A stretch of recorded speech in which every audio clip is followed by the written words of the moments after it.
G'day YouTube. Alright, parts have shown up. We have calipers.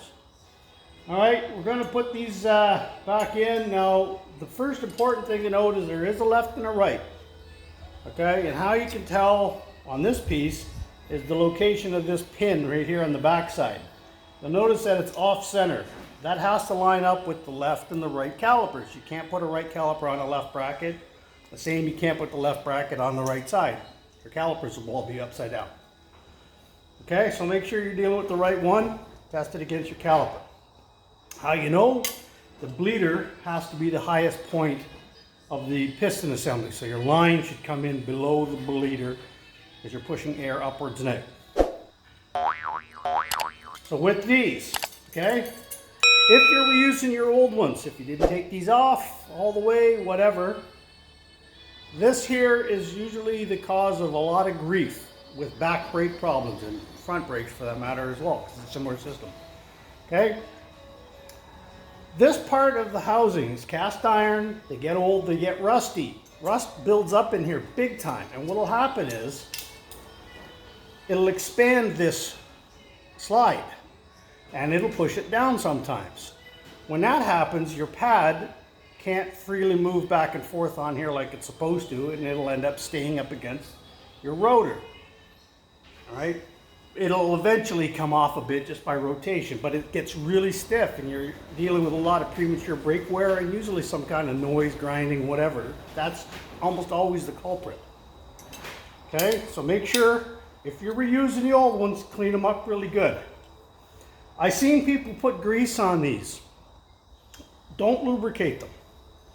All right, what happens is they don't rust ever. I've seen 20-year-old ones come off without rust. They get brake dust on them and dirt and road grime and that sort of thing.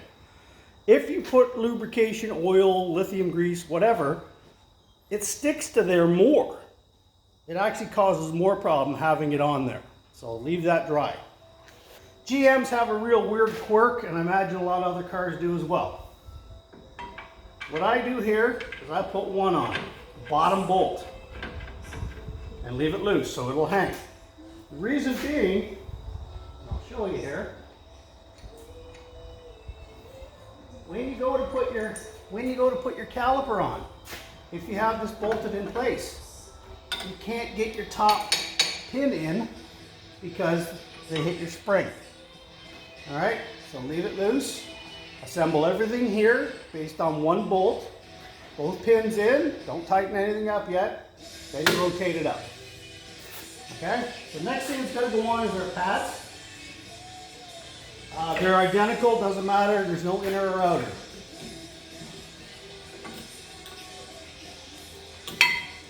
And like I said, they should slide really freely, like that. They should almost be able to fall out.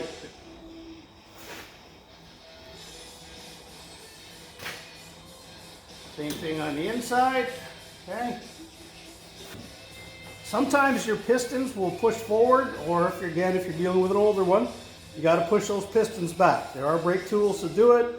You could use a big pair of channel lock pliers, C-clamps, whatever, but make sure you push those back. Okay, that goes on like that. If this isn't going in all the way, remember that tab, you probably got the wrong matching going on here. Okay? When I put my pins in, I dunked them in grease. Helps them from seizing up on you later on. New ones generally are pre-packaged with grease.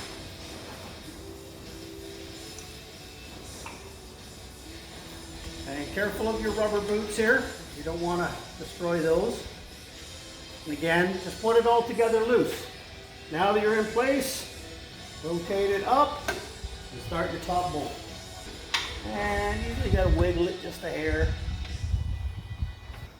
Okay, so once you got her in place, tighten down your bracket first.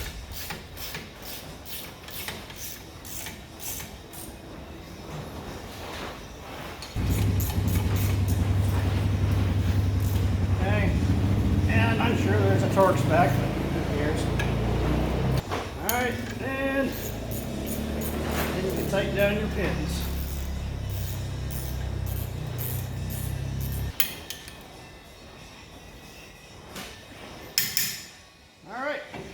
caliper installed. I'm reusing my old flex lines, but I am putting in new washers on my banjo bolt. Everything's been cleaned up.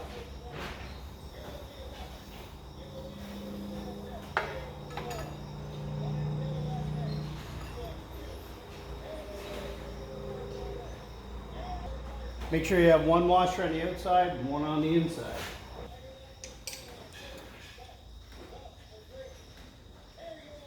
Okay, leader is ready to go. A lot of times when people are putting new calipers on, it's because they broke off the bleeder inside the caliper and then sometimes tried to drill it out and break off easy out or a drill bit in there, or just plain screw it up totally. And that was the case with this. The old caliper, the guy had broken it off and then drilled it, and then it wasn't even drilled in the center. It was half in the housing and half in the bleeder. And then he broke an easy off out in it. It was just not coming out. I tried welding on a nut and the whole 9 yards, but once you got that easy out in there, it's a whole different ball game. It wasn't worth my time. I just put new ones on anyways. Other side, same procedure, except it's the opposite caliper and bracket. Same thing here. That top pin cannot go in because of the spring, so you need to start at the bottom. Okay, sometimes here on the pads, the wear indicators will be bent outwards a bit and it'll actually hit the bracket here. So I was just tapping that one to get it in a bit. It must have got damaged in shipping. Like I said, you want these to slide like that. You don't want them to hit anything. The thing I did want to show you is, if your caliper comes with the Torx, avoid them. I hate them. You know I hate them. And they're just asking for trouble later on. Put in the ones, standard hex bolt. Standard 18mm bolt or that. You know which one I'm choosing.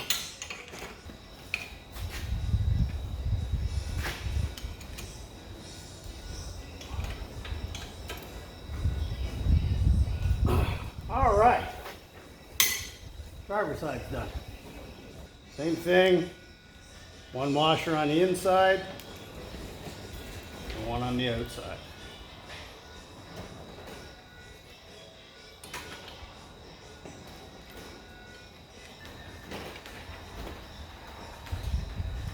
Oh, I lost my rubber thing. Okay, well, I've been using the old style brake flaring tool here forever. And I knew a lot of brake lines because I work on old crap. So I went out and bought me one of these newfangled jobbies. Okay, so we're going to do a double flare. So we need OP1, which does your inverted flare first.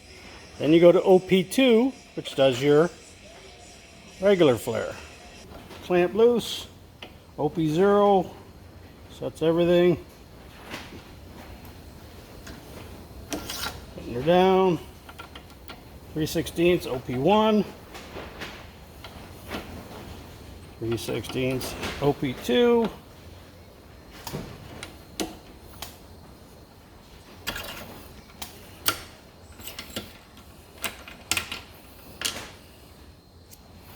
I gotta admit, when I first seen it, I was skeptical. I've been doing brake lines the old way for a long time. You cannot flare a line that fast by hand. Maybe as good, but not that fast. So pretty slick tool. Okay, so all I did here was thread in this end loosely. The wind is really picking up here. I'm gonna have to close that door. And I just put the bends in by hand. Okay, this is where you wanna bring it along here. There's supposed to be a bracket, I believe, right here that holds this end. And just follow your axle housing and unwind it as you go. Okay, 3/16 is real sweet because it bends real easy. And I mean, it's just brake line. Don't overthink it. Okay, there's a bracket here for it to sit in. So just bend it. And we're going to take it off in a second anyways, so I can do fine adjustments later if need be. Like, it's obviously going to go behind that, above the shock, over here, roughly like that, and then it's going to go back into the T-block here. I need to cut it about there. Just keep my thumb on it, and then we put this in hand tight. Okay, so we got it roughly bent the way we wanted it. And go ahead and screw it in and do any fine adjustments after. And that's how you do a brake line in 5 minutes. And again, like I said, once you got them in, you can adjust it all you want, make it look real pretty and professional. A lot of times if you wiggle the line, you can tighten them up quite a bit by hand. It also works if you're having trouble starting a nut. Sometimes it's just not bent the right way or in a tight spot. You wiggle the line while you do it, it'll almost always go. So as promised, the way the brake line should go, not 25 feet of mess back here. Okay, down under the bump stop, along the axle tube. I'm just going to put a wee bit of a bend here because I couldn't quite get it into the little machine.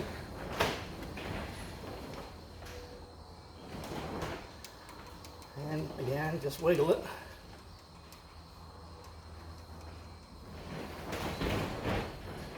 Fine adjustment for good looks. And tighten it all down. Now I didn't even use a bending tool. Because 3/16 is so light, you can easily bend it by hand without crinking it. If you're using the bigger lines, bigger sizes, then use a tool, but I tend to just bend them by hand for the most part too, unless I need a really tight bend.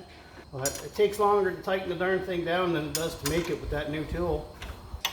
I know someone on one of my other brake line videos, I think on my Jeep, using the old tool, somebody commented that he makes brake lines for the industry or something like this, and you know, it's a brake line and you don't want to risk it leaking, you should always buy them, that sort of thing. Well, when you bleed it, that's pretty much the most pressure you're ever going to put on the darn things. If it's not leaking when you bleed it, it ain't going to leak later.